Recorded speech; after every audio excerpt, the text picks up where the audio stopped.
wala man limit ning edad sa bata na gusto nimo i-relactate. Naara gyud sa imuha. Hi mga mami, so magtubag tag usa ka pangutana sa isa ka mami no, very timely gyud ni siya. Dugay na nako siya gusto hisgutan actually. Og sakto kayo na ay nag-PM sa ako as a lactation center owner dito sa Tagum City, Amuma Lactation Clinic. Daghang kayong mag-PM sa ako about relactation.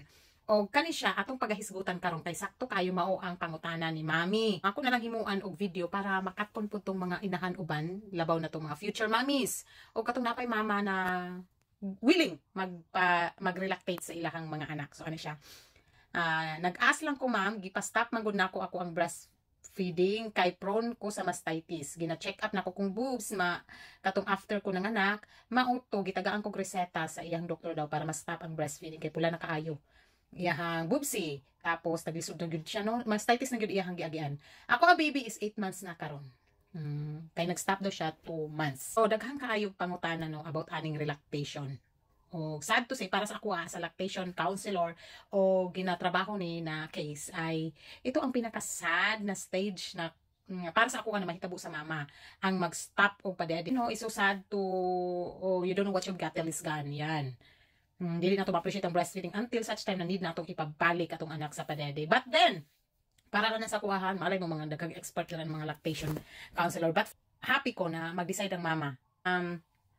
Ako yung i-set ang kanang ko expectation dire pag mag-relactation ta kay usually ang mama mag-expect sila na magic lang dayon na ako ang muhimo og magic para sa ilahang pagbalik dede. Well, no, dili po amuan na. Ang amuha is to guide you, to teach you what to do. Ang 100% decision ani og ang determination should be to the mother and the support system ninyo. So ako, I will help you create a support system, aware how to start the relactation. Tapos dili man ta magkauban permi, that's the reality. Kay kung magkauban ta permi, minuto ra na makaya nato na kaso.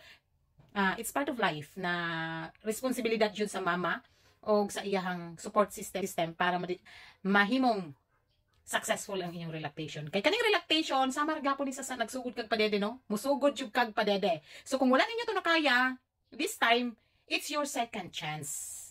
Dili ni siya magical. It's your second chance. And sabi nga sa love love is sweeter the second time around. So breastfeeding is harder the second time around. So mauna siya.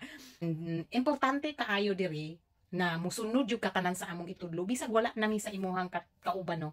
Kay nakabase na gyud sa imong determination, hard work, and support system sa imong palibot ang success ninyo after nimo makatunag tanan ng scope na among itudlo. And then naami permi ang nindot ana you can chat. Dapat chat yung ka permi sa amoa.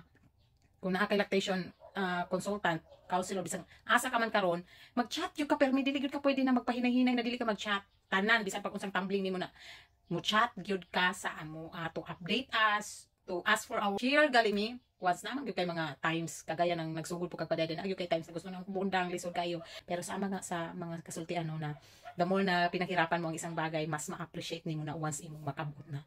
And it is the sweetest success once you were able to relactate. Kasi the younger the baby, the higher the chance of you to relactate successfully.